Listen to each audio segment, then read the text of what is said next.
Bonjour et bienvenue sur la chaîne du Comité national olympique marocain. C'est toujours un réel plaisir de vous recevoir.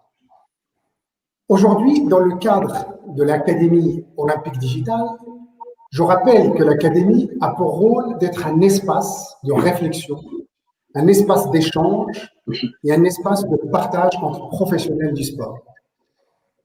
Aujourd'hui, nous abordons le parcours d'un sportif de haut niveau.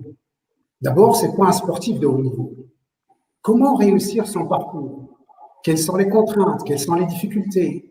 Comment s'adapter en cette période de pandémie? Et est-ce qu'il y a des dispositifs pour l'accompagner? Pour répondre à toutes ces questions, et pour répondre aussi aux questions que vous pouvez nous poser à travers le chat, j'accueille Philippe Lejeune, champion du monde de sport équestre et également actuel entraîneur de l'équipe nationale de saut d'obstacles. Philippe Lejeune, bonjour. Bonjour.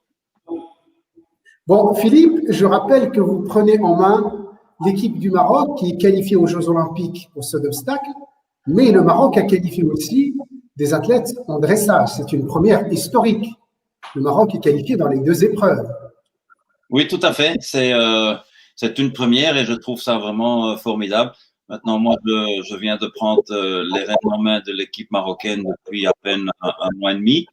Et je suis très enthousiaste et très motivé pour arriver à faire de très beaux résultats. Eh bien, nous vous souhaitons beaucoup de réussite dans cette belle aventure. En tout cas, Philippe Lejeune, merci d'avoir accepté notre invitation et d'être présent avec nous. Merci beaucoup. C'est avec plaisir. Alors, avec vous, j'accueille aussi Saad Qader Mouaziz. Marhaba bik, c'est Mouaziz. Alors, je rappelle que vous êtes vainqueur du marathon de Londres 2 fois et vainqueur du marathon de New York. Tabarakallah alik. شكرا سي حسن. كان Merci pour ta présence. un grand carrière sportive. Avec nous aussi, Ramzi Boukhiem, champion de surf international et qualifié également pour les Jeux Olympiques de Tokyo. Ramzi, bonjour et bienvenue. Bonjour à tous. J'espère que tout le monde va bien. Merci d'être avec nous pour cette visioconférence, Ramzi. Avec grand plaisir. Et enfin, j'accueille également mon ami Olav Spal, qui est directeur du sport de haut niveau au Comité national olympique belge. Olav, bienvenue et merci pour ta présence. Bonjour, bon après-midi. C'était vraiment un honneur d'être invité, avec plaisir. Merci beaucoup. Je rappelle que tu as été aussi directeur technique national de la Fédération allemande de natation. Donc, oui, tu as toujours baigné dans l'accompagnement de haut niveau. Merci en tout cas à vous tous d'être présents autour de cette thématique. Alors moi, ma première question que je voudrais vous poser, c'est quoi un sportif de haut niveau? Peut-être Olav Spal, comme tu es en charge du sport de haut niveau, tu pourras peut-être nous définir ou nous donner quels sont les critères d'un sportif de haut niveau.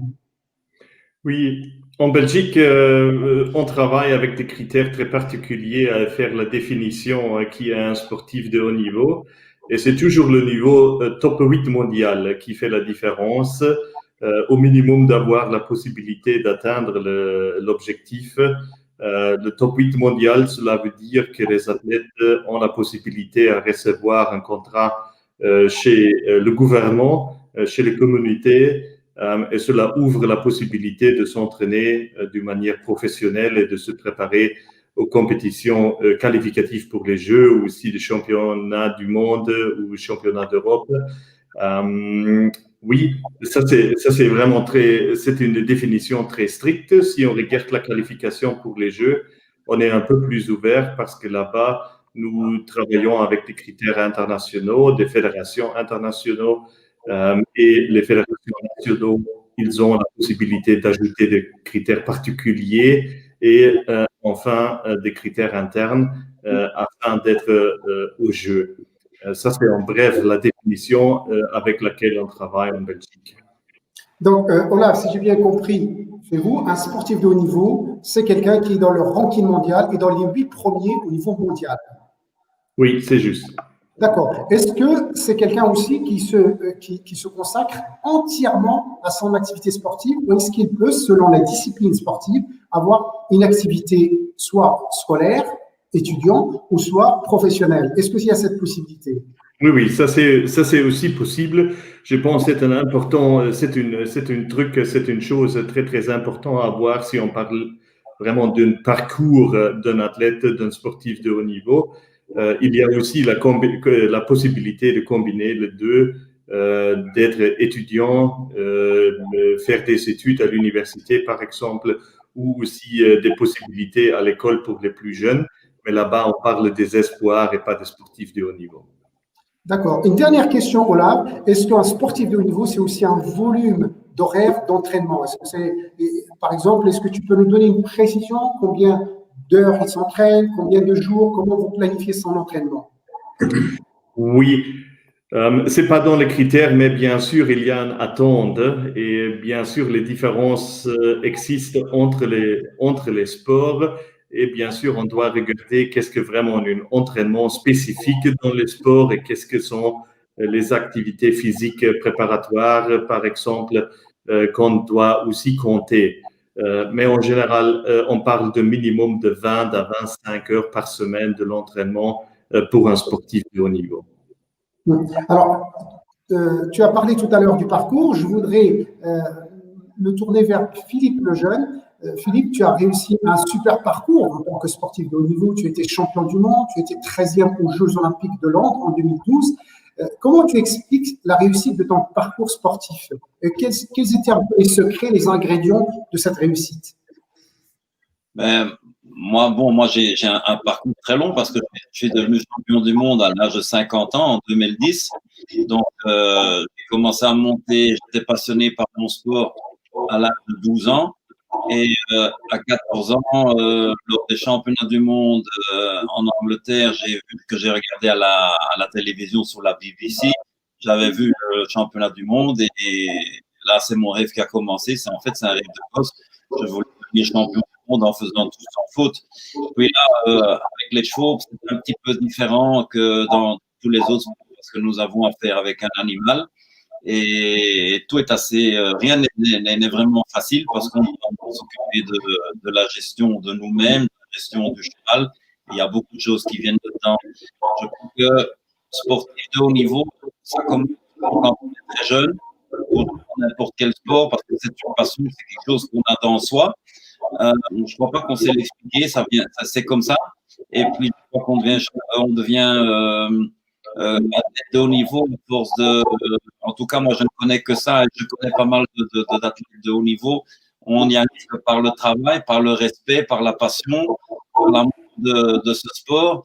Et il y a beaucoup de remises en question parce que tout va bien, c'est vraiment formidable. C'est où on reconnaît le champion de haut niveau, le sportif de haut niveau. C'est quand ça va pas bien, il perd pas le moral, il continue, il se remet en question, il analyse avec son entraîneur, avec ses proches, c'est très important. Et puis petit à petit, on grimpe d'échelle en échelle, on monte, on commence à gagner un grand prix, puis on gagne un grand prix plus important. Et puis chez nous, les gros grands prix, c'est les 5 étoiles ou les grands prix Coupe du Monde. Une fois qu'on atteint ça, qu'on arrive à gagner ça, on fait l'équipe nationale, on fait des Coupes des Nations. Et puis de l'un vient l'autre, on est sélectionné pour en général, je parle pour moi, les championnats d'Europe, puis on fait les championnats du monde. Et puis voilà, c'est à ce moment-là que c'est tout aussi avec les. Il faut aussi énormément d'expérience. Moi, j'ai fait le champion du monde. J'ai participé à 4 championnats du monde auparavant et 5 championnats d'Europe. Donc, ceci a aidé pour moi à devenir beaucoup plus fort. Et ça m'a énormément servi lors de mes championnats du monde en 2008 quand j'ai gagné. Donc, voilà. D'accord. Donc, Philippe, si j'ai bien compris, le premier mot que tu as utilisé, c'était la passion. À l'âge de 14 ans, la passion, et à 51 ans, champion du monde, il y a tout un parcours. Et j'aimerais bien quand même que tu nous développes qu'est-ce qui te donnait de la motivation pour durer durant toute cette période et persévérer jusqu'à atteindre les sommets. Moi, je suis un cas un petit peu spécial parce que moi, à 14 ans, j'ai arrêté l'école parce que depuis mes 7 ans, je voulais vivre avec les animaux. Et quand j'ai découvert à 10 ans le cheval, je disais toujours à mes parents, moi, je veux vivre avec les chevaux. Donc, je connaissais même pas encore le concours hippique, le sport équestre, ni rien. Mais je voulais vivre avec les chevaux. C'était avec eux que je me sentais bien. Et à 12 ans, mon père m'a offert un cheval. J'ai commencé à monter un cheval. Avant, je montais des poneys. On allait en promenade. C'était vraiment un petit jeu. Et puis, petit à petit, c'était vraiment ce que je voulais faire. Je me souviens, à 14 ans, j'ai arrêté l'école parce que tout bêtement, un peu innocent, je disais à mes parents, moi, je ne vais plus à l'école. On ne va jamais parler de ce que je veux faire dans ma vie. Moi, c'est dans les chevaux. Et à l'école, on ne parle jamais de chevaux. Donc, j'ai quitté l'école à 14 ans et je suis parti travailler chez un cavalier belge. Eric Wapias, qui était un cavalier très connu à l'époque, et j'ai commencé au bas de l'échelle. Ce que je voulais aussi dire, c'est que pour beaucoup de gens qui nous aussi, il y a beaucoup de cavaliers qui nous regardent, en Belgique, beaucoup le savent, je suis devenu champion du monde, pas par l'argent, mais par la passion, le travail, la sueur et le respect et l'amour pour les chevaux. Que tout le monde semble que moi, je n'ai jamais eu, on peut en parler plus tard, les chevaux coûtent énormément d'argent, ces chevaux de haut niveau. Moi, j'ai fait tous mes chevaux moi-même, c'est-à-dire j'ai commencé des jeunes chevaux, qui n'étaient pas des chevaux de haut niveau.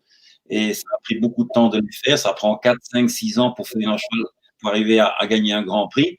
Et en Belgique, ce qui a vraiment déclenché très fort pour le sport équestre, c'est qu'en Belgique, tout le monde savait que je suis arrivé avec passion et travail et non pas par l'argent, ce qui est un petit peu le problème maintenant.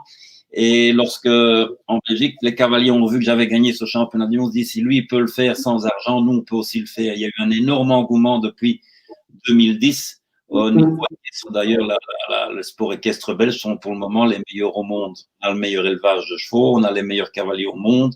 Il y a un engouement énorme chez nous et on est vraiment très, très fort. Les cavaliers belges sont au plan mondial sont vraiment très, très forts. Dernièrement, encore tous les grands prix sont gagnés par des cavaliers belges. Merci beaucoup, Philippe. Voilà. Passion. Je voudrais aussi interroger Saad Qader Mouaziz. Je pense qu'un grand passionné, Saad Qader, في 94 خديتي الماراثون ديال مدريد. Les amis, excusez-moi, je parle Saad Qader en arabe, mais je ferai la traduction après. خديتي الماراثون ديال مدريد في 94. اشنو هما الحوايج اللي دفعوك باش تبقى تجري وباش توصل لهذا المستوى سعد قادر؟ اولا يعني بديت بحال الرياضيين المغاربه، بديت من الالعاب المدرسيه وبديت كنلعب يعني العدو الريفي وسباقات على الطريق، وكنت التحقت يعني بالديار اسبانيا في 1989 وبقيت كندير سباقات ما بين فرنسا واسبانيا. دونك جاتني الفكره. كان اول ماراثون ديالي قبل مدريد كان هو ديال خيريس اللي كنت فزت به. اول ماراثون ديالي هو ساعتين 15 45. انا داك سي واحد الوقت اللي هو مينيمال الشامبيون دي موند اولمبيك. من بعد هذا في جونفيي ابري في افريل فزت بالماراثون تاع مدريد، واللي كذلك توحقت في واحد التوقيت ديال امينيما، وهو اللي كان السبب باش نرجع للمغرب، لان بعد ما كان ليكيب ناسيونال تاع المغرب ديال الرولي انا داك فازوا بالجائزه الاولى وحققوا واحد الرقم قياسي في الجابون. جاو استقبلهم سيدنا الله يرحمه الحسن الثاني وسول عليا لان كان خوان كارلوس هنئوا يعني الفوز ديالي بالماراثون ديال مدريد، ومن هذاك عيطوا عليا باش ندخل ليكيب ناسيونال، ودخلت ليكيب ناسيونال وبقيت يعني بالاجتهاد والمثابره والقوه والعزيمه اللي كانت عندي حتى الحمد لله حققت واحد الكارير اللي هو هزيت به الرايه ديال البلاد وشرفت به البلاد ديالي على الصعيد العالمي.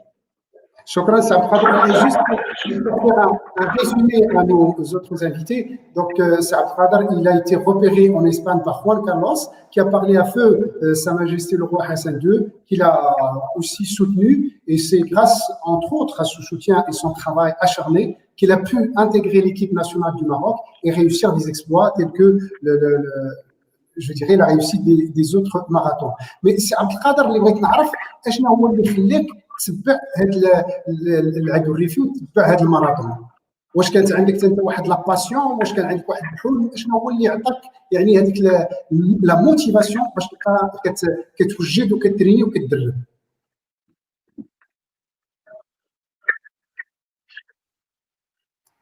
فبكل صراحه يعني كنت نعيش في واحد العائله فقيره، بضواحي مدينة سطات، يعني بعيد على الحضارة. وبديت في الألعاب المدرسية وبقيت غادي تنمارس، ولكن كانوا يعني بانوا الأساتذة ديال الرياضة آنذاك بانوا أنا عندي دي كاليتي باش نمشي بعيد في هذا السبور ديال الأتليتيزم. وكما قلت لك بقيت نلعب في المغرب من بعد التحقت ديال الإسبانية وحققت أوقات مزيانة، بحيث الماراثون الأول درت ساعتين 15، الماراثون الثاني عاودت في سبيد مدريد، وانا ناخذ يعني خديت الماراثون كاختصاص ديالي. وجيت يعني بديت ملي رجعت ليكيب ناسيونال بديت كنكون ما بين الرباط وإفران، ودرت واحد ديالي انا اول مع العدائين اللي كانوا معايا، راه ربما هما عارفين الكارير ديالي كيفاش كنت من بين العدائين اللي هما سيريو في الخدمه ديالهم، ما كنضيعش الوقت. عندي مسطر واحد البرنامج، والحمد لله كنت سنه بعد سنه من 96 في الماراثون ديال مراكش، من بعد منها عاوتاني في ماراثون مراكش، شاركت في الالعاب الاولمبيه ديال اتلانتا 96. دونك ومشى الكارير، ولكن كل شيء هذا الشيء هي اراده وعزيمه باش نحقق واحد شي حاجه اللي نهز بها العائله ديالي اللي كانت انذاك ضعيفه. اذا انت الحوايج اللي كانت كتدفعك باش يعني دير واحد المجهود كبير باش توصل انك انت باغي تساعد العائله ديالك وباغي يعني تحسن الوضعيه الاجتماعيه ديالك وديال العائله. هذا الشيء اللي كان يعني هذا هو الهدف ديالي، لان اللي كاليتي فيا الحمد لله، وهذا هو اللي خصنا نشوفوا دابا، لان الرياضه المغربيه كنشوفوا مؤخرا وبالخصوص في الالعاب القوى كتفتقد بزاف، يعني طاح المستوى ديالها، ما بقاش كي كان شحال هذا، ولكن يعني ملي تيكونوا دي كاليتي فخصنا يعني نهتموا بواحد الرياضي. فهذاك انا ذاك يعني رغم انني كعارف الانديه كي كانت شحال هذا، كنشكر يعني من هذا المنبر يعني السيد الرئيس العريشي اللي كان كيساعدني وتيعاونني انني حيت كنت كنتمي للفريق اللي كان كينتمي ليه شباب حي الحسني. ولكن واخا الانسان تتعاونوا ولكن ما تكونش عنده شي مواصفات فيه، يعني الاراده وواحد العزيمه انه باغي يوصل ما يمكنش يوصل. ولكن الحمد لله هادشي كان فيا وبقيت عازم وتنتريني بكل الاحترافيه، لان انا كنت في ليكيب ناسيونال، راني مع ليكيب ناسيونال ما كنت راني تنجي الافران وتناخذ واحد الصف اللي هو انكيني. الناس اللي تيعاونوني يعني اللي ليابر ديالي باش عندي واحد الهدف مسطر قدامي، خصني يعني نتحمل المسؤوليه فيه انني نهز الرايه ديال البلاد ونحقق واحد التوقيت مزيان، وكذلك نصوبي العائله ديالي اللي هي فقيره. شكرا سي عبد القادر. غادي نرجعوا لك لسؤالات اخرى. كيفاش كنتي كتهني Je continue le tour de nos invités. C'est Ramzi Bourkhien. Ramzi, toi, tu surfes sur la vague. Qu'est-ce qui te fait courir? C'est la passion, c'est la gloire qui te fait courir. Ben, comme a dit Philippe, c'est ça. Déjà, je m'estime chanceux tous les jours. Je me rappelle ça, que je suis chanceux parce que je vis de ma passion. Donc, mon travail, on va dire mon métier, ce que j'aime faire, c'est ma passion et j'arrive à en vivre. Donc déjà ça voilà, c'est une gratitude énorme et je remercie Dieu tous les jours pour ça. Et après le surf c'est spécial. Le surf c'est un sport magnifique. Moi je suis connecté à l'océan depuis que je suis tout petit, donc l'océan c'est vraiment mon deuxième chez moi. Donc j'adore être dans l'eau tout le temps et j'ai une connexion avec l'océan qui est spéciale. Ramzi, si tu m'autorises, je rappelle que tu es né à Agadir et que tu as grandi jusqu'à l'âge de 12 ans à Agadir. Exactement. Ouais, je suis né, j'ai grandi à Agadir. Du coup, j'ai connu la mer là-bas, dans les environs d'Imoran, Tarazout, tout ça. C'est là-bas où tout a commencé pour moi. Et voilà, mon père pêchait, donc il m'emmenait tout le temps à la plage. Et ma carrière a commencé doucement là-bas. Puis après, je suis parti à Walidia.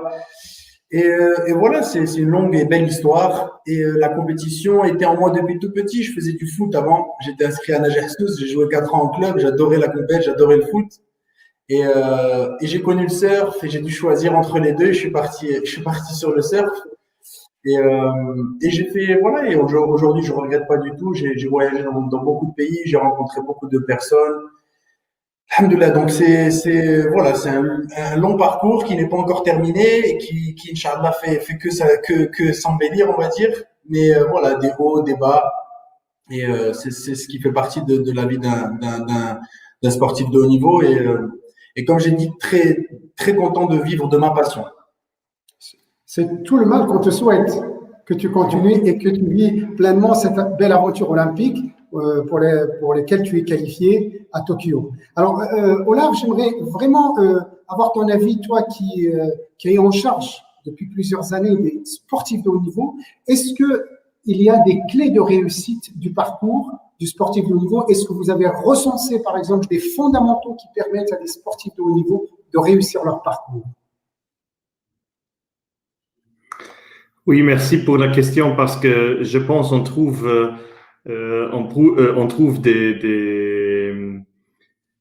des moments clés ou aussi des activités qui aident à le faire, à réussir. Et j'essaie aussi peut-être à montrer l'un ou l'autre dia avec, je voudrais bien le souligner, ce que j'ai dit. Mais si on regarde les points, d'abord, on doit toujours parler de dons, des talents qui sont là. Après ça, on parle d'une période de formation initiale suivie par un entraînement de base. Et l'entraînement de base, cela veut dire c'est une phase d'essayer et aussi à oser des choses. Après cette période, il arrive une période qu'on peut décrire comme entraînement avancé. Et cela veut dire, ça c'est déjà une spécialisation, cela veut dire, ça c'est déjà spécialisé dans une certaine discipline ou dans un certain sport. Et après, on a une période qu'on peut appeler la transition. Et la transition, à mon avis, c'est la phase la plus compliquée parce que là, on voit vraiment des contraintes et des difficultés afin de recevoir le haut niveau et les performances de haut niveau. Ça, c'est encore une autre part d'ajouter. Et cette période de transition et de haut niveau, ça, c'est vraiment une période, une phase d'investissement où on ne sait pas si on peut arriver à la fin aux performances de haut niveau. Et il y a des facteurs qui sont super importants pour le développement du talent ou le développement des dons. Et ça, ce sont des points qui sont déjà mentionnés par les athlètes. Ça, c'est le facteur de l'environnement et c'est le facteur du soutien. Et la tâche que, à mon avis, les CNO ont, ça c'est à faire une identification du talent et l'autre, ça c'est une analyse des exigences sport par sport et aussi de traduire ce que cela veut dire pour un individuel, pour ses parents, pour l'environnement en total, à faire aussi le lien avec l'école et l'enseignement. Ça, ce sont des points qui sont très, très importants. On peut le décrire comme des phases d'un parcours de sportif de haut niveau. Mais bien sûr, on peut aussi regarder qu'est-ce que sont le facteur du succès à haut niveau comme senior. Et ça, c'est plutôt au niveau de la technique. Il y a une recherche très, très intéressante en Allemagne où en Allemagne, un professeur a posé la question à une trentaine de coachs qui ont développé des champions du monde à la fin sur leur croissance où ils pensent, ça ce sont les points les plus importants. Et là, on trouve au niveau de l'entraînement, on trouve 5 points comme orientation pendant ce parcours que j'ai figuré, qui est d'abord une orientation technique qui est super important pour tout ce qui suit. Après, il y a une orientation physique pour la capacité aussi de faire un entraînement de haut niveau. Et il y a une orientation vitesse qui est importante. On peut ajouter 2 autres orientations, et ça c'est plutôt pour les sports d'équipe, pour les sports collectifs, une orientation de jeu, peut-être aussi pour des sports comme tennis de table ou tennis, là où on vraiment jeu et pas faire une compétition l'un proche de l'autre. Et pour les sports composés, on a aussi besoin d'une orientation esthétique qui font partie de tous les parcours, de toutes les phases du parcours du sportif du haut niveau. Et on doit ajouter, et ça c'est indépendant de sport, et ça c'est aussi quelque chose que le professeur a trouvé, ça ce sont deux orientations qui ne sont pas au niveau de l'entraînement ou pas au niveau de la capacité physique. Ça c'est un côté, ça c'est une orientation équipe.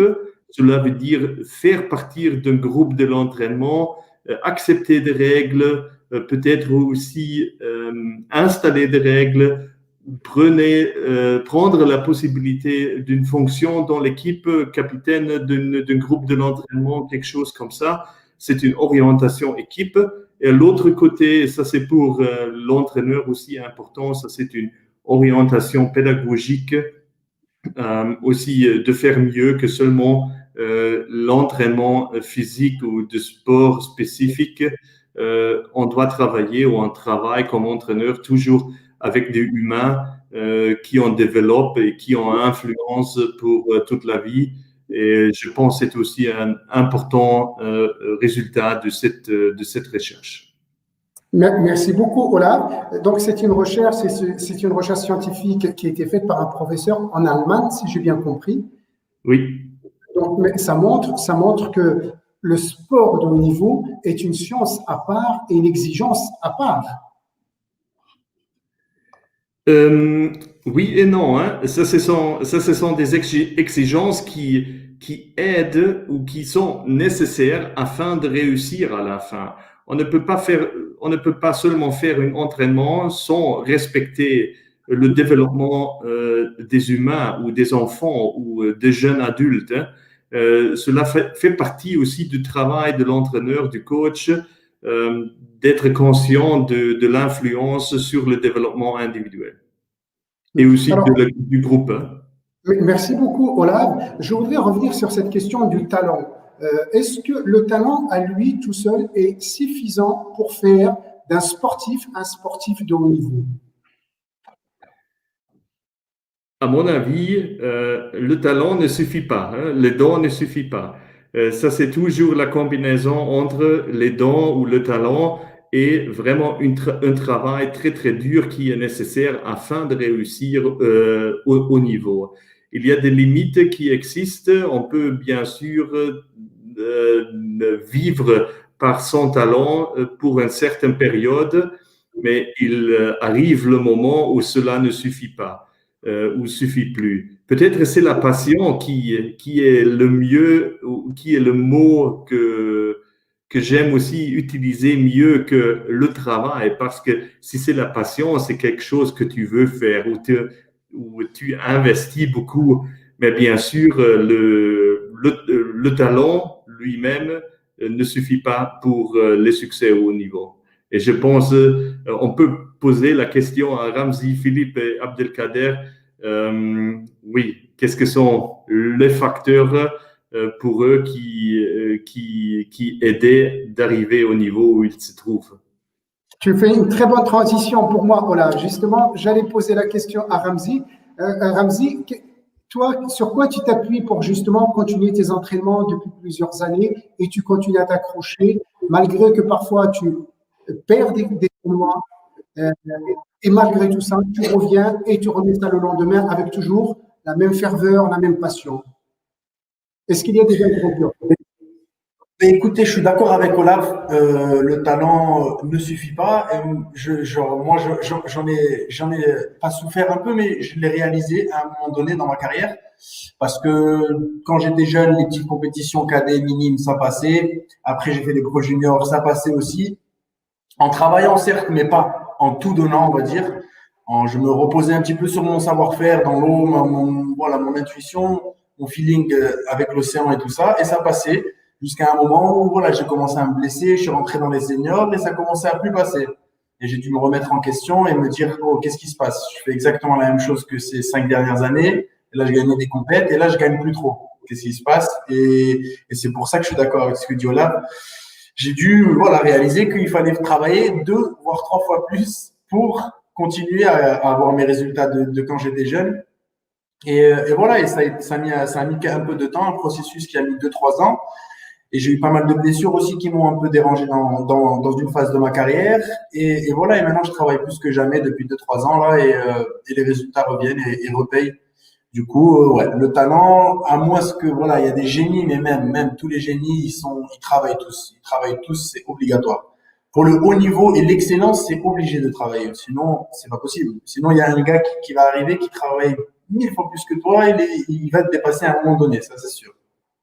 Alors, Olivier, toi, tu es encore, je dirais, dans la course, dans la course olympique, là, tu vas aux Jeux de Tokyo. Alors, il y a beaucoup de sportifs de haut niveau qui disent, je ne suis plus motivé parce que je n'ai pas d'argent ou je ne reçois pas assez d'argent.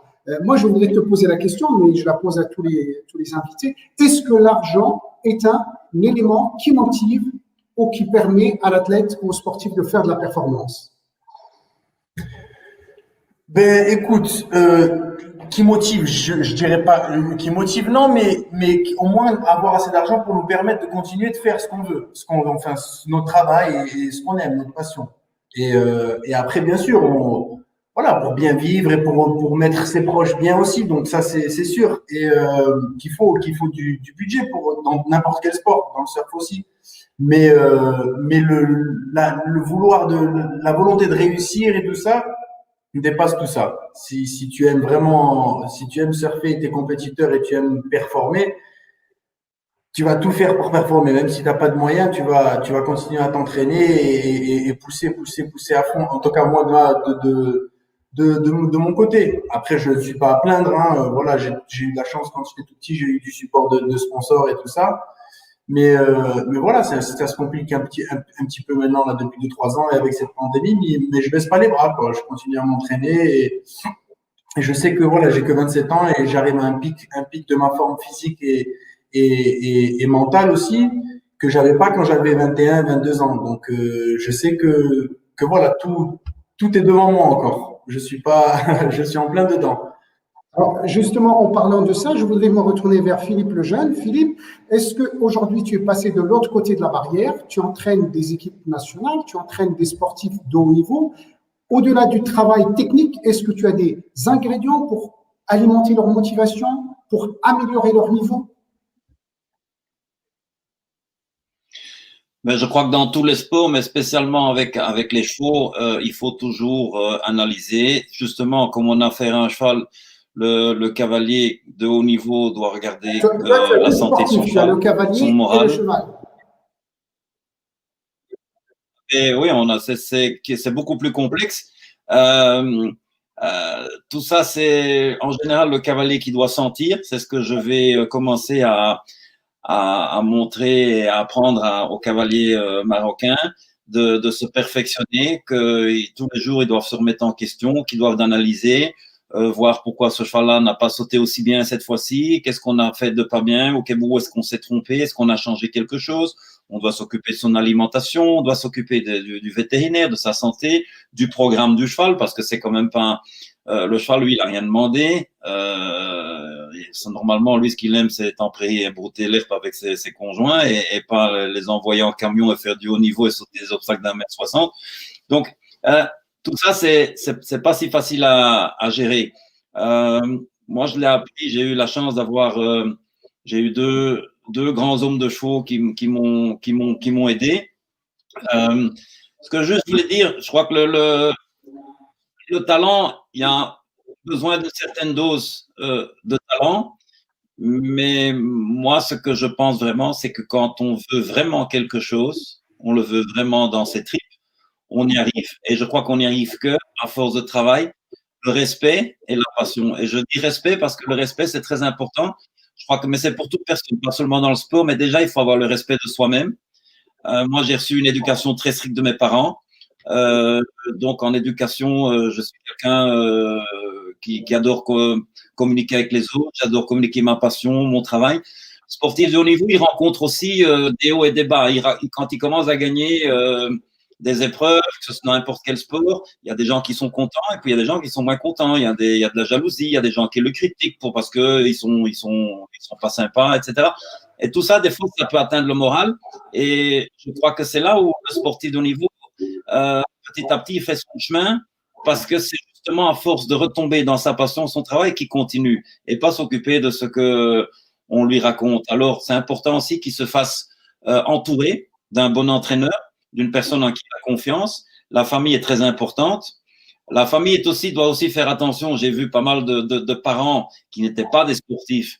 Je parle maintenant dans mon métier, enfin dans mon sport. J'ai vu des parents qui étaient à moitié agressifs avec leurs gamins parce qu'ils ne gagnaient pas des épreuves et ils se ramassaient des insultes ou ils se criaient dessus parce que les parents étaient beaucoup trop, je vais dire, trop chauds, trop ils mettaient trop de pression et à ce moment-là, le pauvre garçon ou le cavalier ne savait même plus comment il s'appelait parce que donc tout ça c'est très important, je crois, pour les personnes qui nous écoutent, de bien se faire entourer. Mais je répète, je vais prendre deux personnes différentes. Vous avez un type avec un super talent, on dit waouh, celui-là il va arriver et puis lui, comme il a du talent, tout lui vient plus facile. Et puis, le samedi soir, il sort en boîte avec des copains. Et puis, il reste dormir un peu plus tard. Et puis, vous avez l'autre qui a un peu moins de talent, mais qui, lui, il est assidu. Et il en veut.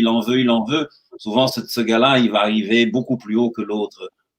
Ça, c'est ce que je suis convaincu de ça. Merci Philippe. Alors, je vais prendre une question des participants que je salue d'ailleurs, nos collègues et amis qui participent avec nous à cette visioconférence et qui peuvent poser leurs questions à travers le chat. J'ai une question de Mimoun Mélini. À quel âge peut-on juger le potentiel d'un athlète pour investir sur lui comme futur athlète de haut niveau? Peut-être, Olav, une ébauche de réponse? Oui, j'aime la réponse, j'aime la question, mais je ne sais pas si j'ai la réponse, parce que cela dépend vraiment du sport par sport, hein, et discipline par discipline. C'est peut-être différent dans la gymnastique que dans, laisse-moi réfléchir, le bobsleigh par exemple. Hein. Là, on trouve vraiment de grandes différences entre l'âge. Je pense qu'il y a des moments où on doit regarder, où on doit être attentif. D'abord, c'est comme je l'ai déjà dit, il y a la phase d'un entraînement avancé. Et entraînement avancé veut dire il faut qu'il y ait une combinaison entre l'école et l'entraînement sportif. Si ça n'existe pas, où la collaboration entre l'école et l'entraîneur n'existe pas, je crains que cela ne peut pas survivre. Et deuxième, et là, je pense, on peut aussi dire, ça c'est un point où cela peut devenir critique, où on peut prévoir quelque chose. Deuxième point, ça c'est dans la même période, et cela veut dire c'est l'âge de 13, 14, 15 ans, où on doit regarder qu'est-ce que le développement physique, parce que ça, c'est aussi un facteur avec une certaine valeur prédictive pour l'un ou l'autre sport. Pour le volleyball, c'est essentiel d'avoir une certaine hauteur. Pour des autres sports, cela est contre-productif, si on parle de la gymnastique, par exemple. Alors ça, c'est encore un point où on peut regarder aussi si quelqu'un est un peu maturé, par exemple, que les autres, ou s'il n'est pas si développé. Alors ça c'est une phase où je pense on peut déjà dire c'est important à regarder. Et deuxième phase, à mon avis, ça c'est la transition. C'est la transition vraiment au niveau envers haut niveau. Cela veut dire, est-ce qu'après l'école, est-ce qu'il y a aussi un environnement de l'entraînement qui favorise l'entraînement? Est-ce qu'il y a une combinaison entre les études à l'université ou la profession ou la formation professionnelle qui favorise cette combinaison? Si cela n'existe pas, les jeunes adultes sont forcés à prendre une décision pour l'un ou l'autre. Alors ça, ce sont pour moi les deux moments clés à regarder qu'est-ce qui se passe quelque part à 13, 14, 15 ans et une autre fois à 19 jusqu'à 21 Oui. Et bien sûr, il y a un certain spécifique sport par sport. Merci Olaf. En tout cas, tu as soulevé une question très importante qui est la question de la scolarité et du sport ou du jeune athlète ou sportif de haut niveau. Justement, moi, je voudrais me retourner vers Sir Abdelkader Mouaziz. انت قلتي لنا بنتي في الرياضه المدرسيه واش من بعد ملي بديتي كتشارك في لي ماراثون واش كان عندك هذه الامكانيه ديال كتريني بزاف وفي نفس الوقت كتكمل الدراسه ديالك سي عبد القادر؟ وي ملي كنت يعني تنمارس وانا صغير بطبيعه الحال كنوض بكري كنوض يعني نتريني وكان 8 الصباح خصني نكون في القرايه ديالي دونك كنت موفق ما بين لي دو حتى البكالوريا عاد حاولت انني لان شفت الظروف ما غاداش تسمح لي باش نمشي في الدراسه ونخلي العائله اللي محتاجاني لانني كنت كنشوف انا هو اللي غادي نصوب العائله دونك من البكالوريا تخليت وسافرت يعني في الخارج باش نحاول ندير ان كارير سبورتيف دو نيفو.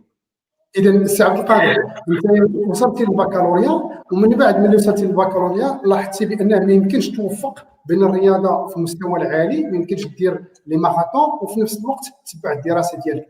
كون كانت هذه الامكانيه مثلا عندنا في المغرب ديال توفق في الدراسه وتوفق في الرياضه واش ممكن تعزلها ولا غادي تمشي غير للرياضه؟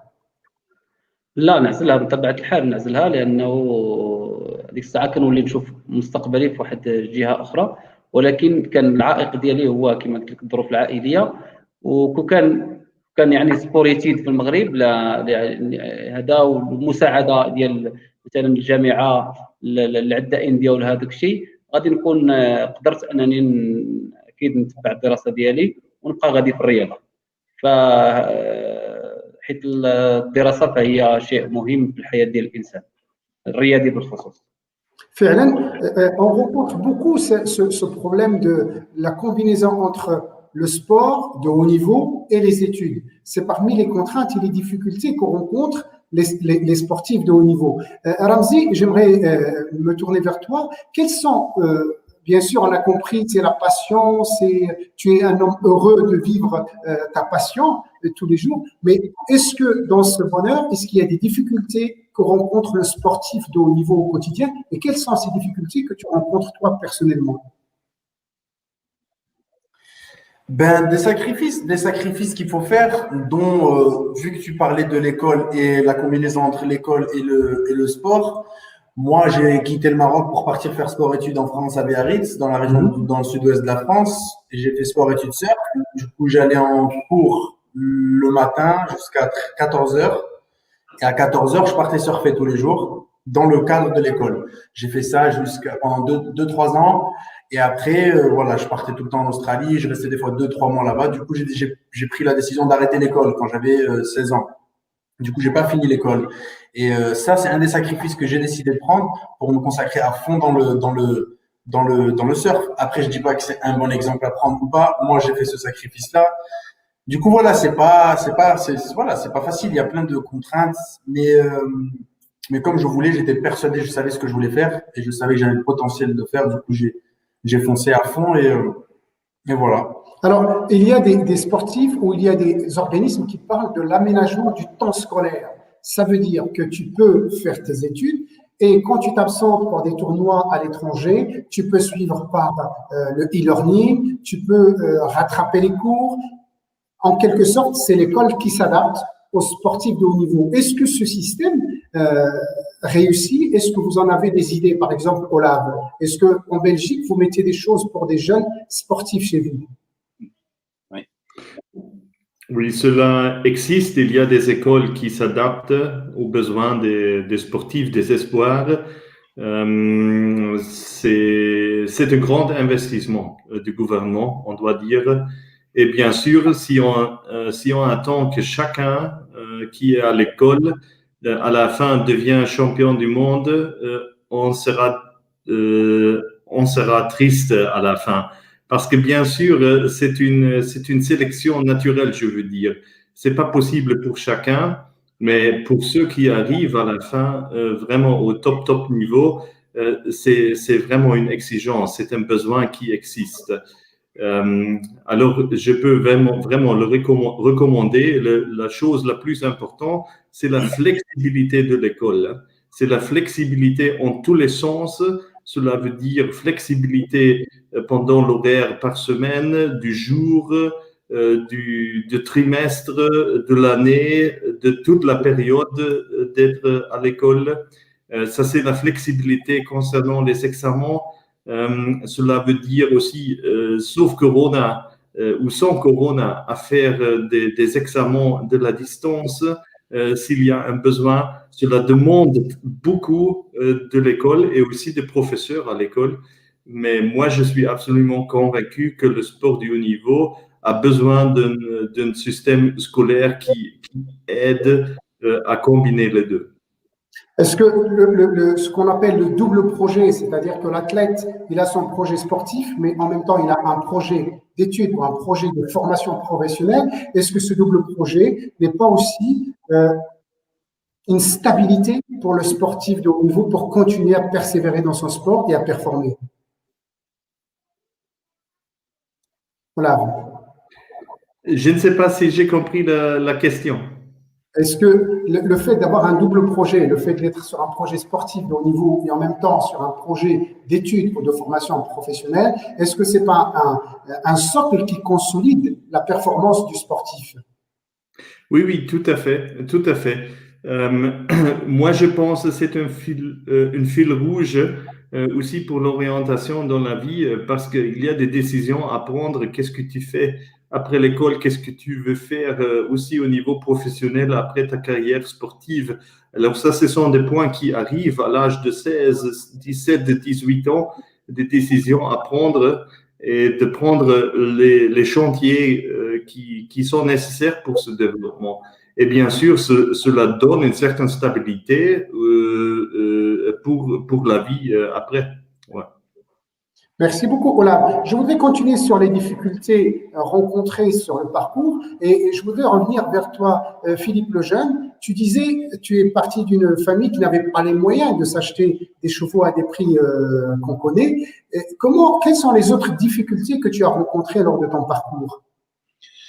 Les difficultés, c'est souvent quand je vais parler de mon cas, je prenais des jeunes chevaux ou des chevaux qu'on voulait me donner qui n'étaient pas des chevaux connus ou qui avaient fait déjà du haut niveau.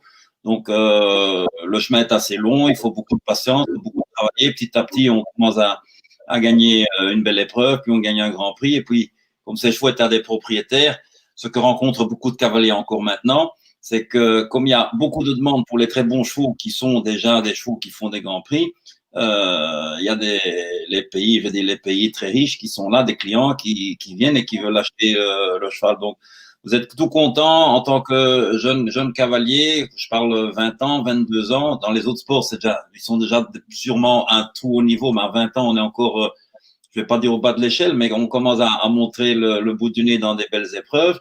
Qu'est-ce qui se passe? Le propriétaire décide de le vendre parce qu'il y a une plus-value à faire. À ce moment-là, si vous n'avez pas d'autre cheval, on recommence avec un jeune cheval. Donc ça, c'est très, très dur parce que quand on a envie de faire du haut niveau, on dit ça y est, maintenant j'ai trouvé le cheval, je l'ai fabriqué, ça fait 2 ans que je suis occupé avec. On commence à gagner des grands prix. Youpi, l'année prochaine, on peut peut-être avoir une sélection pour un championnat d'Europe ou quelque chose comme ça. Et puis le cheval est vendu.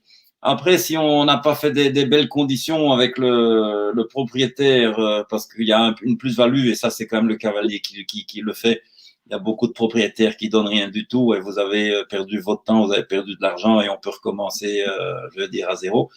Pour tout ça, dans notre sport, il faut être très, très fort. Et donc voilà, mais bon, moi j'étais toujours passionné, j'ai toujours continué et je me suis jamais occupé d'avoir de l'argent ou pas de l'argent. Moi, je n'avais qu'un but, c'était absolument arriver qui était mon rêve de gosse, à être champion du monde. Et le parcours a été très long, très insinueux. Par contre, si jamais depuis que j'étais gamin, j'ai jamais pensé est-ce que j'ai du talent ou pas. Moi, je savais que c'était ça que je voulais faire et il y avait aucune autre voie pour moi. Alors, j'ai des enfants magnifiques parce que bon, j'adore les enfants. Je me suis marié assez vite. J'ai deux garçons de mon premier mariage J'ai toujours gardé, je suis très papa, j'adore tous les enfants, j'adore les enfants. Ouais, tu peux le dire, tu es un papa poule, comme on dit. Oui, vous savez, j'avais toujours une discipline de vie très forte. C'est toujours moi qui conduisais le camion qui allait au concours. Par exemple, je donne un exemple. Je rentrais du concours de Dublin. Le concours de Dublin était fini le dimanche après-midi. On prenait le bateau. Il y avait toute la nuit. Je roulais tout. On prenait le bateau 4 heures. Je roulais traverser toute l'Angleterre. J'arrivais à Douvres. Je dormais pendant la traversée de Calais. J'arrivais à Bruxelles. À l'époque, j'habitais à Bruxelles. Et je devais absolument rentrer pour 7h30 le matin parce que je devais déjeuner avec mes 2 fils et les porter à l'école.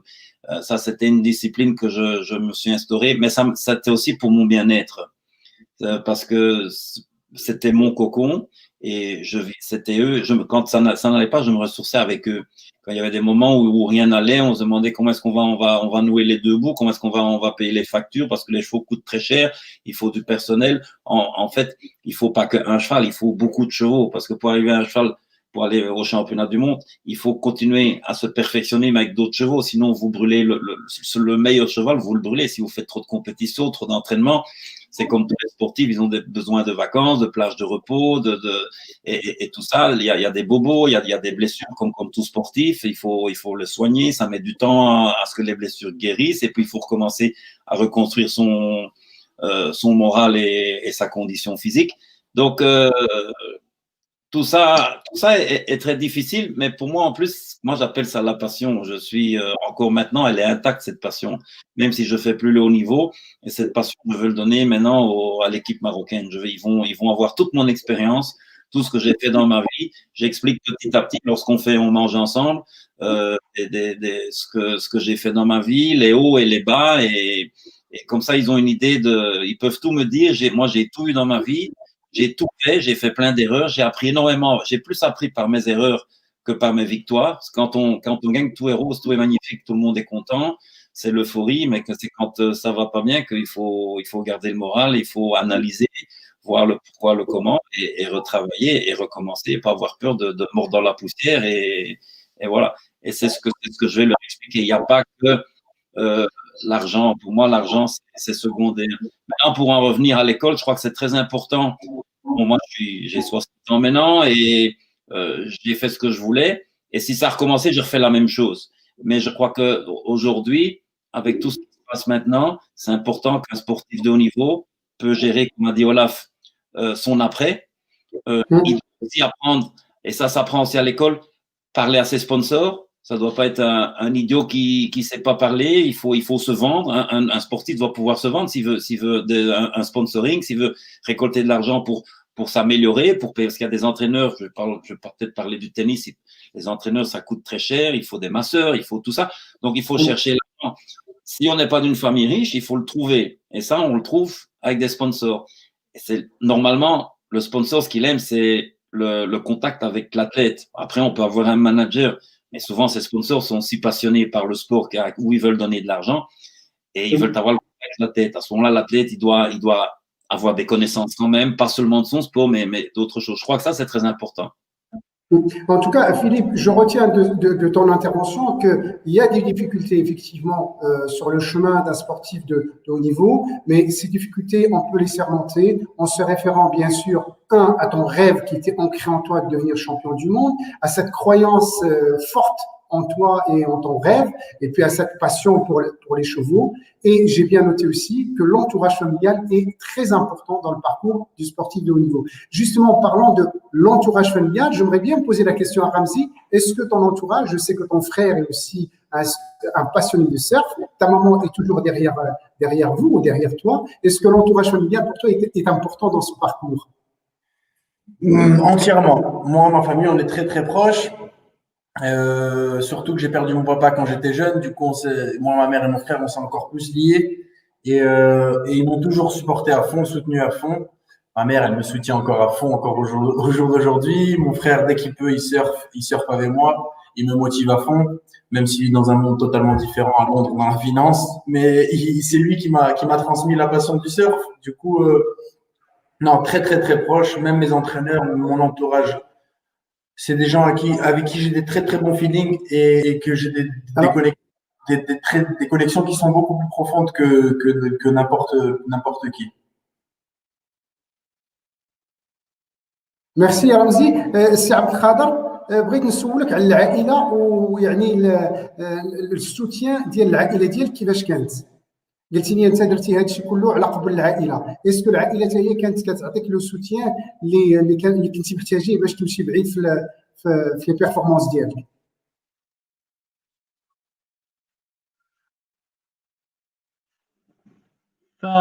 في الاول ما كانش لو سوتيان، يعني كنت تنتريني كانوا ديما تيقولوا لي خصك تمشي تقرا، ما خصك تضيع الوقت، هادشي شنو كدير، لان ما كانوش عارفين. انا داك من بعد ما حنايا كان القدوه ديالنا هو سعيد عويطه، العائلات ما كانوش عارفين، لا فامي ديالي ما كانتش عارفين كيفاش شنو هو التجري، شنو هذا. دونك كانوا دائما ما تيخلونيش يعني ندرب، ما تيوفروش لي الظروف. ولكن الحمد لله ملي بديت كنتوفق وداك الشيء بطبيعه الحال بداو كيوفروا لي الظروف. وموا كنجي كنلقى الامور ديالي يعني حويجاتي مصبنين، الماكله ديالي موجوده. ملي كنبغي نعس ندير لا سياست كلشي كيسكت باش ندير لا سياست، باش نرتاح، باش ندير لا سيونس الثانيه في العشيه. فمني فهموا بطبيعه الحال كانوا بجنابي، والحمد لله بالفضل ديالهم الوالدين ديالي باش وصلت لهذا المستوى وربحت الماراثونات الكبيره على الصعيد العالمي. السي عبد القادر، بغيت نسولك ملي بديتي كدير لي ماراثون ديالك، واش كانت شي حسن، بغيت نسولك ملي بديتي كتشارك في لي ماراثون كتمشي للخارج، واش كان شي انستيتيوشن اللي كتساعدك؟ ما كنسمعكش السي عبد القادر. الو، بغيت نسولك واش ملي بديتي كتخرج على برا وكدير لي ماراثون، واش كانت شي انستيتيوشن، واش كان ان ديسبوزيتيف اللي كيساعدك؟ Alors, c'est Abdel Kader ne m'entend pas. Je voudrais revenir sur Ramzi. Je voudrais te poser un peu la même question si tu m'entends. Ramzi, est-ce qu'il y a un dispositif qui t'accompagne dans ton parcours de sportif de haut niveau? Comme l'a dit Philippe, les sponsors sont très importants. Moi, j'ai de la chance. J'ai eu un sponsor dès l'âge de 11 ans. Mais il n'est pas tombé comme ça du ciel. J'ai dû faire mes performances. J'ai été envoyé en France pour une compétition internationale où j'ai gazé et le sponsor m'a repéré. Du coup, ça a commencé. Une très belle histoire a commencé. J'ai gardé ce sponsor durant 16 ans et ça m'a carrément aidé parce que voilà, je viens d'une famille qui n'a pas énormément de moyens non plus. Donc le surf, les gens ne le savent pas trop, mais ça coûte quand même pas mal d'argent, le matériel. Les voyages sur toutes les compétitions sont dans des endroits à l'autre bout du monde. On va tout le temps en Australie, à Hawaï, à Tahiti. C'est des endroits qui coûtent cher. Du coup, les sponsors sont très importants. Au jour d'aujourd'hui, j'ai de la chance d'avoir un sponsor marocain qui m'aide. Un Atlas, j'ai le comité olympique qui m'aide aussi et la fédération marocaine de surf. Donc, ouais, obligé d'être soutenu, ou sinon, à moins qu'on soit très riche et qu'on puisse le faire de nous-mêmes, mais ouais, c'est réconfortant aussi d'avoir un soutien, ça te permet d'être focalisé sur ton entraînement à fond et faire ton entraînement comme tu veux le faire et avoir un bon entourage, un bon staff autour de toi pour performer, parce que l'athlète, il doit penser qu'à une chose, c'est performer, quoi. C'est ça son travail, c'est de gazer et de tout déchirer dans le surf, comme on dit. Donc avoir un entourage et des gens qui croient en toi autour de ça, c'est primordial. Très bien, merci. Alors, avant de continuer, je voudrais prendre une question des participants avec nous, les collègues et amis qui participent avec nous à cette visioconférence à travers le chat.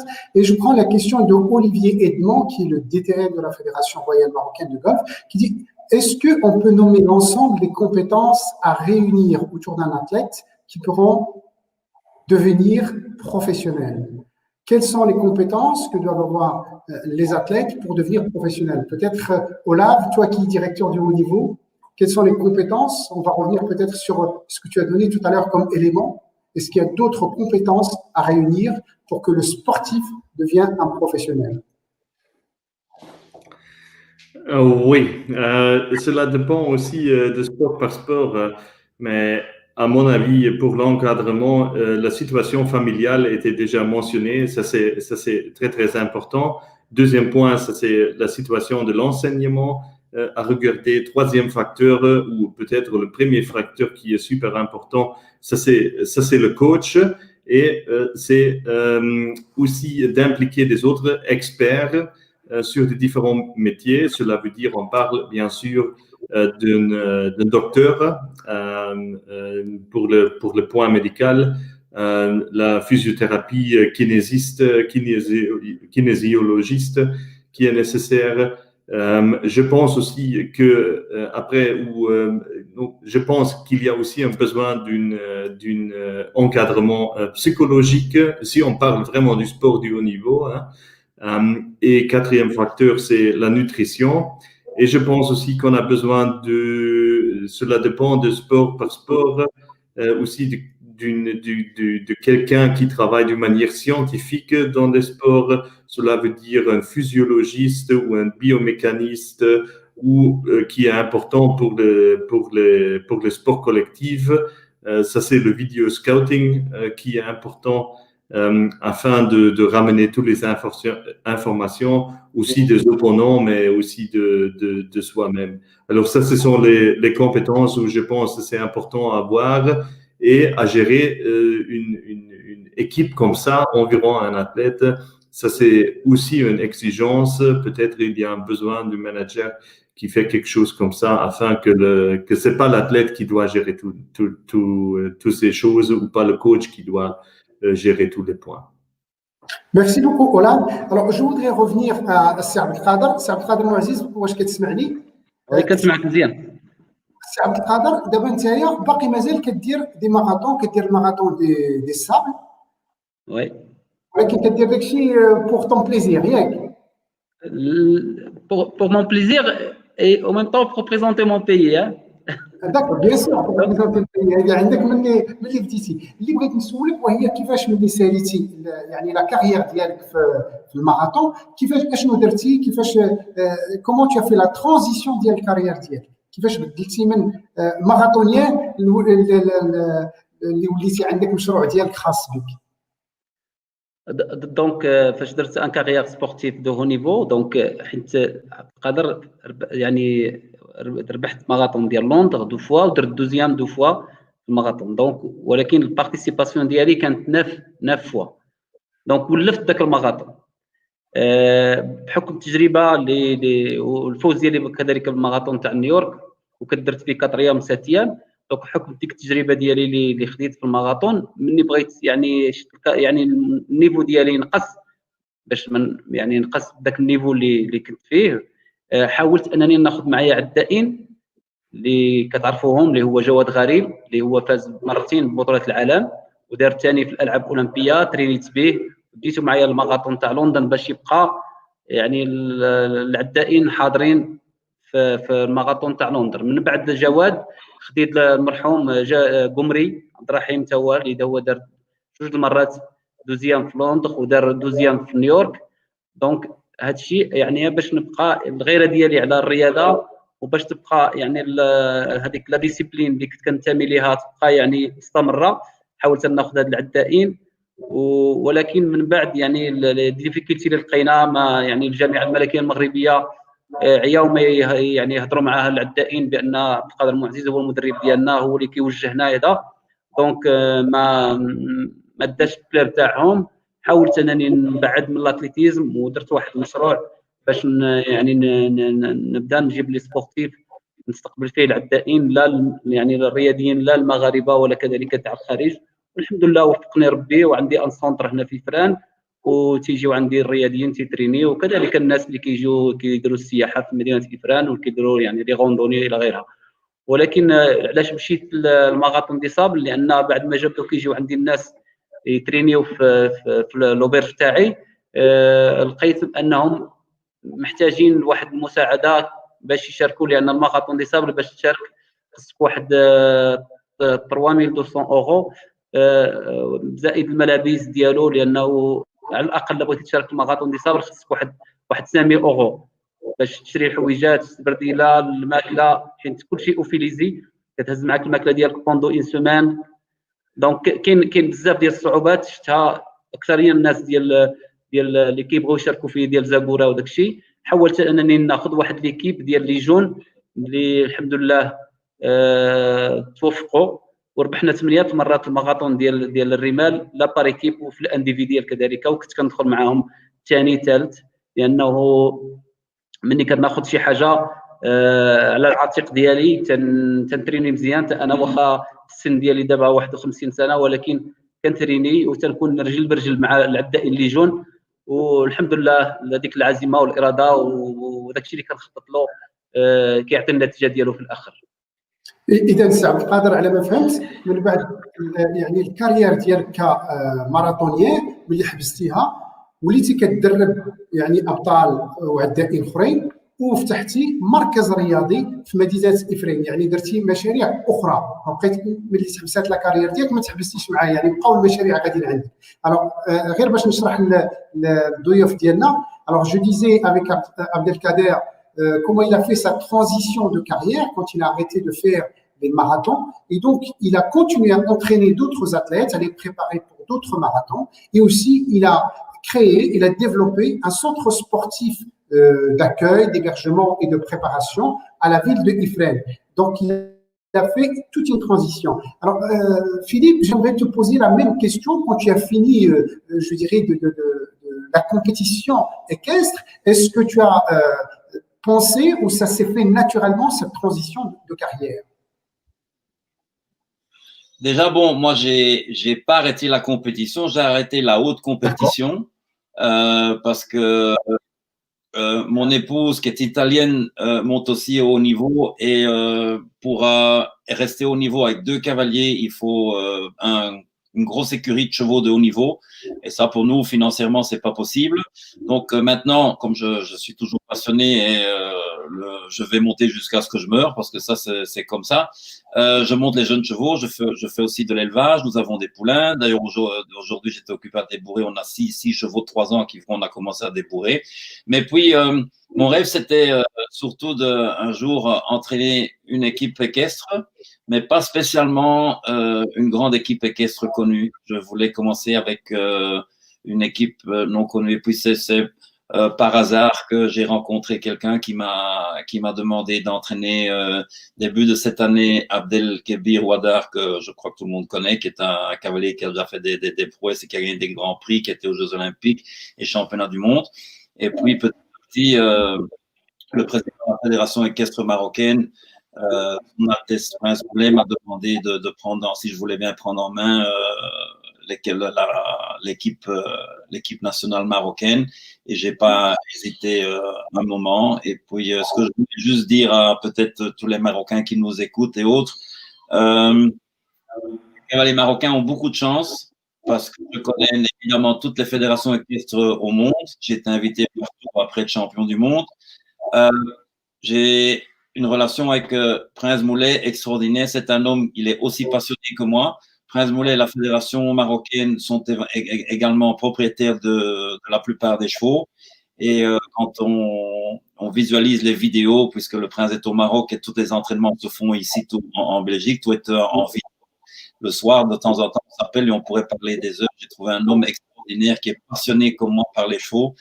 Et aussi tout le staff fédéral sont des gens extraordinaires. Et je suis sûr qu'on va réussir. D'ailleurs, moi, j'ai dit au prince que c'était mon rêve, c'est de réussir avec une équipe. Et cette équipe-là, ce sera le Maroc. Et je vais amener le Maroc, j'en suis sûr, parce que tous mes rêves, je les ai réalisés. Et l'équipe marocaine, je vais l'amener au plus haut niveau.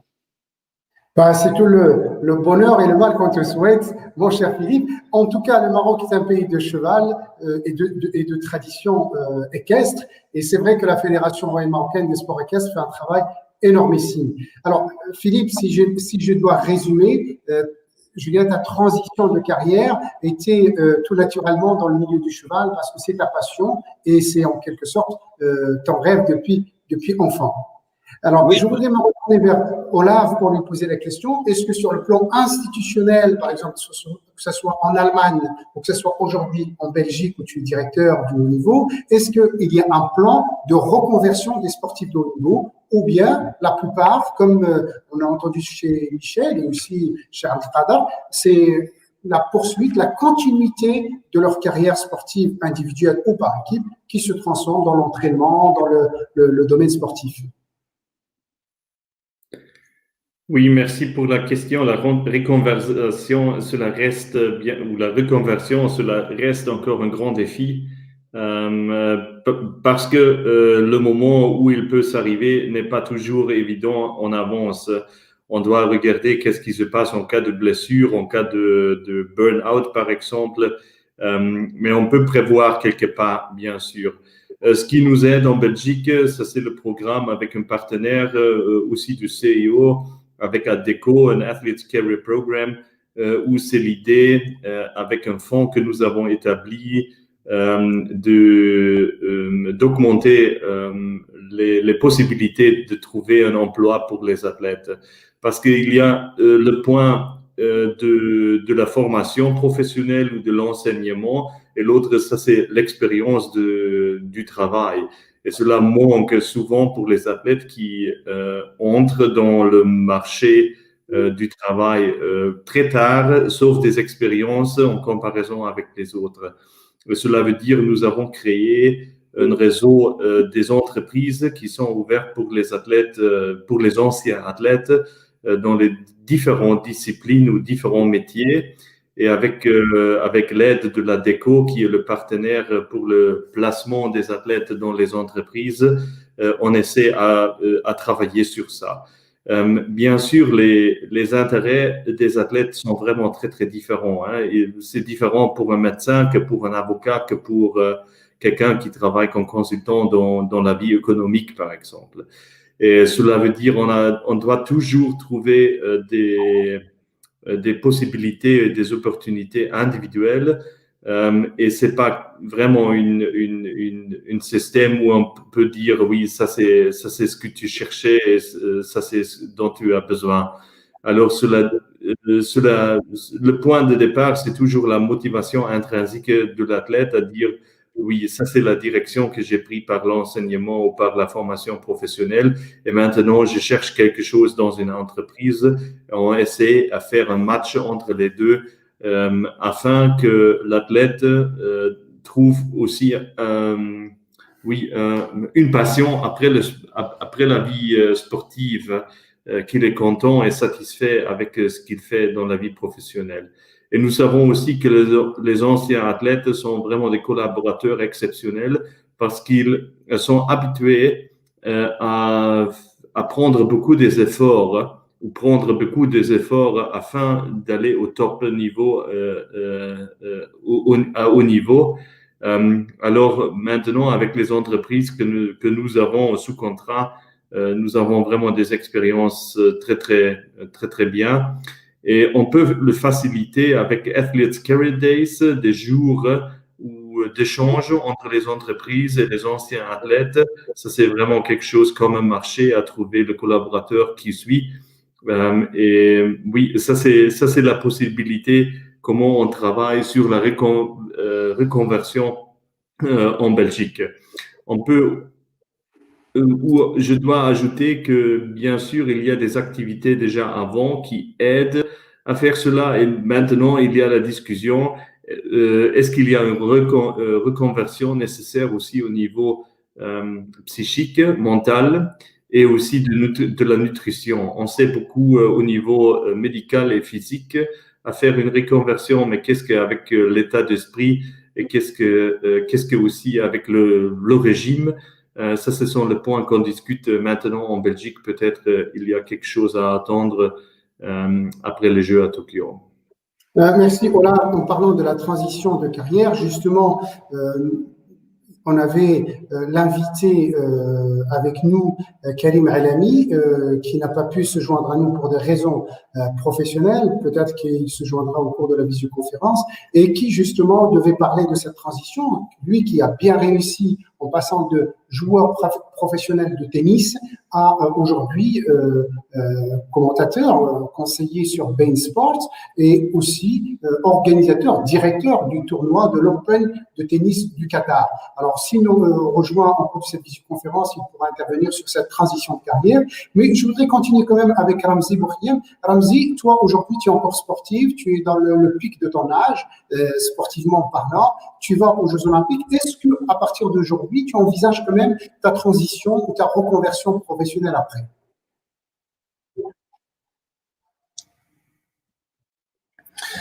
Ben écoutez, non, certes j'ai des idées dans la tête, j'ai toujours voulu rentrer au Maroc parce que c'est vraiment le pays où c'est mon pays, c'est le pays où je me sens le mieux au monde. Donc rentrer, voilà, deux trois projets en tête, des projets familiales et aussi un gros projet qui me tient à cœur, c'est d'essayer de transmettre mon savoir-faire et toute l'expérience que j'ai pu vivre dans toute la planète, tous les gens que j'ai rencontrés, toute mon expérience, tout mon bagage surf, on va dire, essayer de le retransmettre aux jeunes ici au Maroc, ça c'est un truc qui me tient à cœur et que j'aimerais beaucoup faire dans Alors, le futur. Ramzi, je voudrais aussi te poser une question sur ta carrière d'athlète aujourd'hui. Est-ce que tu as un suivi médical? Est-ce que tu as un suivi nutritionnel? Est-ce que tu as un suivi ou un entraîneur ou tu fais de l'entraînement mental aussi? Suivi médical. Mais, ouais. Mais la nutrition, c'est un peu moi qui gère, honnêtement. Je vais pas vous le cacher, j'ai des hauts et des bas. Mais après, alhamdoulilah, ça va ma ligne, j'essaie de toujours la garder comme elle est. Mais ou sinon, j'ai un coach Aziz Boujga, c'est le coach que enfin on se connaît depuis très petit et on travaille ensemble depuis un an et demi maintenant, sérieusement à fond. Il est avec moi sur toutes les compètes et on était d'ailleurs ensemble à Miyazaki au Japon quand j'ai décroché ma qualif pour les JO. Du coup, voilà, j'ai Aziz qui est comme j'ai travaillé avec des coachs mentaux auparavant aussi, mais Aziz on s'entend tellement bien que il fait le rôle des deux, le coach technique et mental. Il arrive à me mettre dans un très bon état d'esprit avant mes compétitions. Et moi, j'ai toujours fonctionné comme ça. Même les coachs mentaux avec qui j'ai travaillé ont toujours eu du mal à me cerner, on va dire. Enfin, je sais pas pourquoi, mais je fonctionne vraiment au feeling. Si je me sens bien avec la personne et la personne arrive à juste me dire, des fois c'est juste 2-3 mois avant ma série ou bien avant ma compète, qui vont me mettre dans un mood et qui vont me faire sentir super confiant. Et Aziz a ça avec moi. Il arrive à me dire 2-3 choses juste avant ma série, quand j'ai le micro avant d'aller à l'eau, et ça suffit pour me mettre dans un mood zen et tueur et prêt à gagner. Du coup, voilà. C'est un peu, c'est un peu la seule personne avec qui que j'ai tout le temps autour de moi. Donc, Ramzi, tu confirmes bien que pour un sportif de haut niveau, il est très important d'avoir un suivi médical, un suivi nutritionnel, enfin faire attention à ce qu'il mange, et puis le préparateur ou l'entraîneur mental qui peut être éventuellement son coach. D'où l'importance du coach auprès du sportif. Justement, je voudrais me tourner vers Philippe. Philippe, aujourd'hui, tu es entraîneur de l'équipe nationale marocaine du saut d'obstacle, et on sait très bien que tu as une très très bonne équipe entre les mains. Est-ce que tu es exigeant avec eux? Est-ce que tu surveilles leur régime alimentaire? Est-ce que sur le plan, je dirais, de la préparation mentale, est-ce qu'il y a des gens, quelqu'un pour les accompagner? Comment tu organises tout ça, Philippe? Non, pour ça, je m'occupe pas trop de leur régime alimentaire. Je crois qu'ils sont, pour ça, ils sont assez, ils sont tous en forme.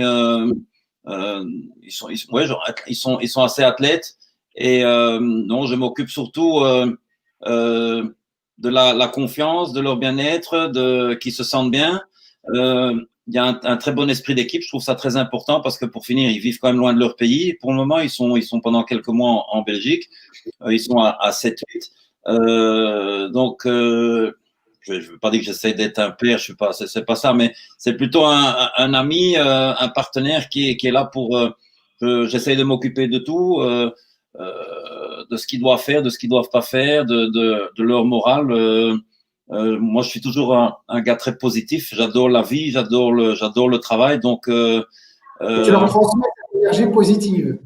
Ben, ils sont obligés quand il y a des entraînements, c'est sérieux, mais c'est aussi, on rit aussi, c'est pas tais-toi, tu peux pas dire, tu peux rien faire.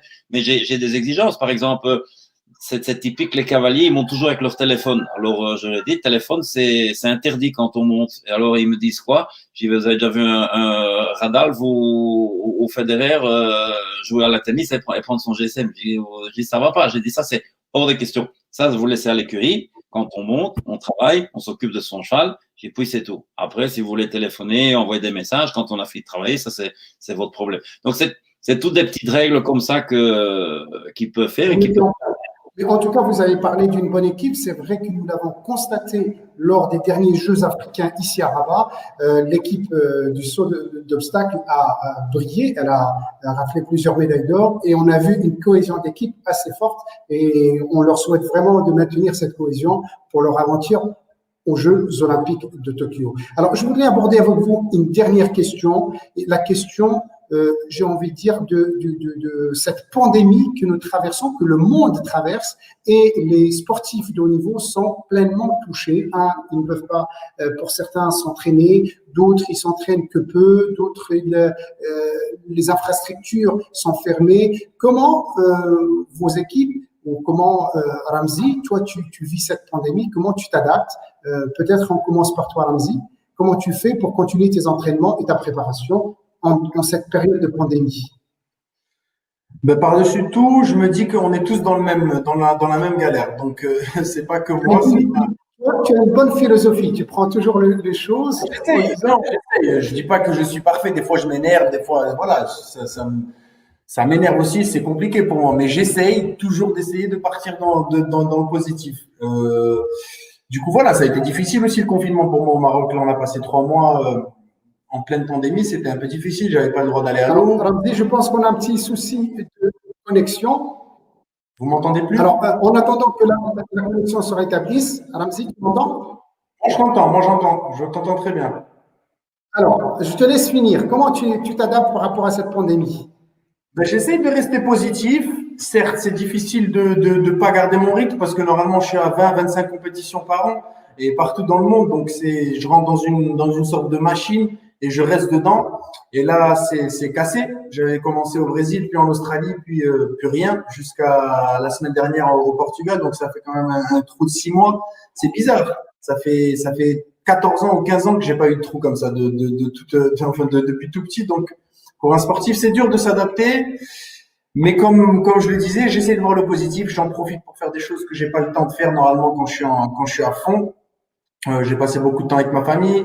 J'ai fait d'autres choses que je faisais jamais avant et j'ai gardé la forme. Du coup, je surfe tout le temps à fond. Je me suis beaucoup entraîné et je suis dans un bon état d'esprit, même si c'est difficile et je me rappelle à chaque fois qu'il y a pire et qu'il y a des gens qui souffrent beaucoup plus que moi. Donc, alhamdoulilah, j'ai pas à me plaindre.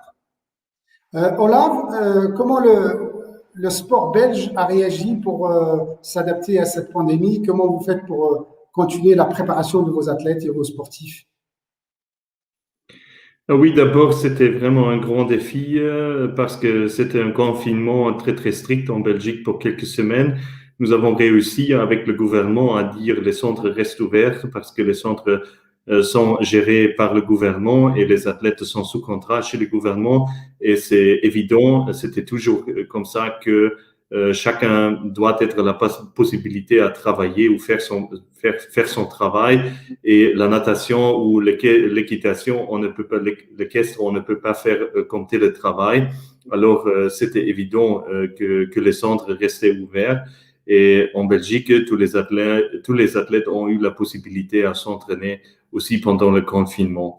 Le plus grand défi après, c'était la manque de compétition. C'était vraiment pendant les mois juin, juillet à août, c'était encore difficile. Maintenant, nous sommes de retour avec environ 17-18 sports dans le mode compétitif.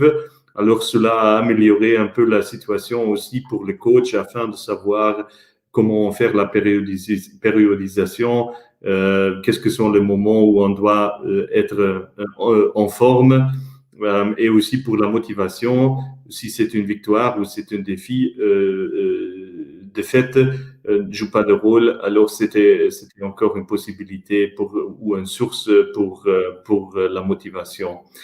Nous sommes en train d'avoir tous les chiffres ensemble. Alors aujourd'hui, on compte 10 athlètes en total depuis le confinement qui ont été infectés avec le virus. Tous les athlètes sont en bonne santé maintenant. Encore une fois, il n'y a pas vraiment de cas sévères ou difficiles. Mais bien sûr, c'est présent. Et il arrive beaucoup de questions. Qu'est-ce qui se passe l'année prochaine avec les Jeux olympiques? Alors c'est maintenant vraiment aussi le défi à garder le moral et de continuer le chemin envers les Jeux. On peut peut-être dire qu'il y a 3 groupes des athlètes. Si on le regarde, il y a un groupe qui sont vraiment en train de combattre avec cette situation que les athlètes sont postponés. Ça, ce sont particulièrement les athlètes un peu plus expérimentés, peut-être ceux qui ont dit oui, c'est la fin de la carrière avec les Jeux, c'est le sommet à la fin. Et après, je change, je fais la reconversion dans ma vie privée ou dans ma vie professionnelle. Et il y a aussi l'un ou l'autre cas de l'athlète qui a pris la décision d'arrêter. Et ça, c'est pour nous, bien sûr, vraiment difficile parce que cela veut dire d'un athlète peut-être un relais de pont ou aussi une équipe composée de ponts. Cela réduit les possibilités pour la Belgique aux Jeux Olympiques. Deuxième catégorie, c'est peut-être un peu comme Ramzi. Ça, ce sont les athlètes qui prennent cette année comme une année de l'opportunité, de faire quelque chose où normalement tu n'as pas de temps à le faire, ou peut-être aussi d'avoir un repos pour le corps qui est vraiment stressé, ou peut-être aussi de faire quelque chose au niveau médical si nécessaire qui n'était pas prévu avant les Jeux, mais où il y a maintenant une opportunité. Et un troisième groupe, ça ce sont ceux qui sont toujours en train, qui disent oui, mais maintenant je dois encore mieux qu'avant. Je travaille, j'utilise cette période afin de m'améliorer. Et ça, c'est un groupe de l'athlète. Ça, ce sont particulièrement les jeunes où on doit dire attention, tu as aussi besoin de toute ton énergie le printemps 2021 avant les Jeux, et peut-être regarde encore une fois la périodisation et les activités que tu fais maintenant afin que c'est pas trop maintenant pendant cette période et que tu as encore assez d'énergie l'année prochaine où il compte. Oui, ça c'est la situation actuelle, et la situation dans les sports où il y a encore des compétitions qui sont annulées ou postponées. Cela pose beaucoup de questions au niveau des qualifications pour les Jeux. Et ça, ce sont les athlètes où on essaie d'avoir un contact très, très proche et de les accompagner de la meilleure façon. Merci beaucoup, Ola. Le temps passe vite. Nous arrivons au bout d'1 heure et demie d'émission. Donc, nous avons fixé comme horaire 1 heure et demie. Je voudrais revenir vers vous pour un mot de conclusion. Peut-être, Saad Qader Mouaziz, تعطينا الخلاصة ديال هذا البرنامج اللي دوزناه ensemble. دونك الخلاصة هي أن كيفاش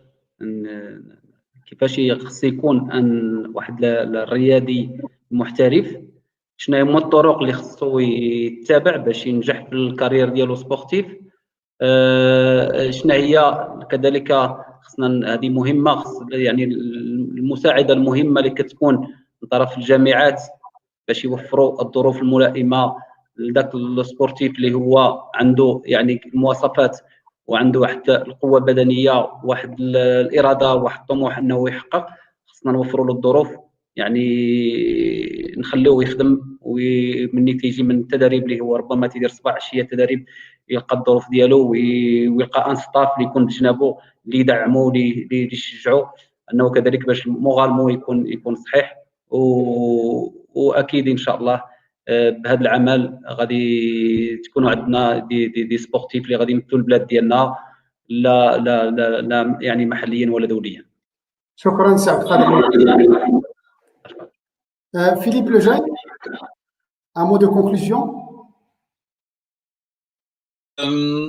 Pour moi, c'est aller au bout de son rêve, de rien laisser au hasard, et que quand on travaille, on arrive, que coûte, ça vient toujours. Et moi, ce que j'ai toujours fait, j'ai suivi mon cœur. Je crois que quand on écoute son cœur, on ne sait pas faire des choses vraiment pas bien, et on n'a rien à se reprocher. Et si on suit son cœur, je crois que c'est on y Merci arrive. beaucoup, Philippe. Ramzi.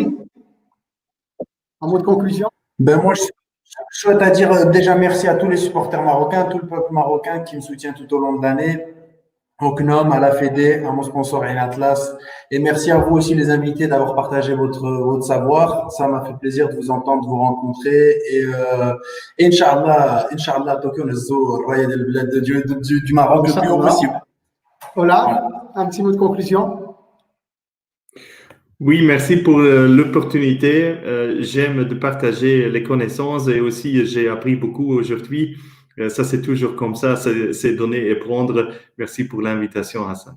Merci à toi. Alors moi, avant qu'on se quitte, je voudrais faire un résumé rapide et je voudrais le faire sous votre contrôle. En vous écoutant, je me suis dit, pour être un sportif de haut niveau, il faut être animé par une passion, il faut être animé par un rêve, croire en son rêve, croire en sa passion, comme disait Philippe, et travailler, développer, améliorer son talent.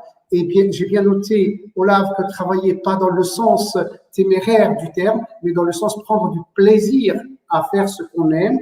Et évidemment, il faut aussi trouver les moyens pour accompagner ce rêve et réaliser ce rêve. Et j'ai noté, Philippe, tu disais, il faut faire des difficultés, des opportunités pour progresser, et non pas l'inverse, c'est-à-dire apprendre de ses erreurs pour continuer. Et enfin, comme disait Ramzi, il est important d'avoir un encadrement, bien sûr l'encadrement technique, mais aussi un encadrement médical, nutritionnel, faire attention à son sommeil et puis le mental.